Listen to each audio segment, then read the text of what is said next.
தண்ணீரில் எரியும் அடுப்பு சேலம் போலூரைச் சேர்ந்த ராமலிங்கம் என்பவர் கண்டுபிடித்துள்ளார். இந்த தமிழரின் அரிய கண்டுபிடிப்பு வல்லரசு நாடுகளை அதிர்ச்சி அடைய செய்துள்ளது.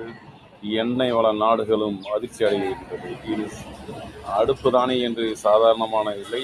இந்த தொடர்ச்சி விமானம், ரயில், கார், லாரி என்று மாறிவிட்டால் அடியோடு எண்ணெய் வள நாடுகள் சாம்ராஜ்யம் அழி என்று பயத்தில் உறைந்து போயுள்ளனர்.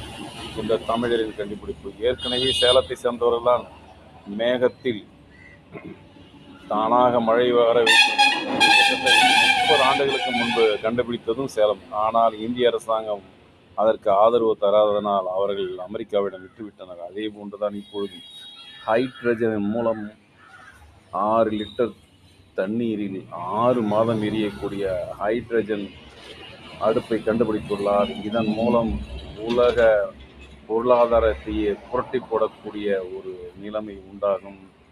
இன்னும் சில ஆண்டுகளில் எண்ணெய் வள நாடுகள் இந்தியாவிற்கு யாசகம் பிழைக்க வருவார்கள் என்பதை நிரூபித்துள்ளார் போலூரைச் சேர்ந்த ராமலிங்கம், சேலம் மாவட்டம். நல்லா இருக்கீங்களா?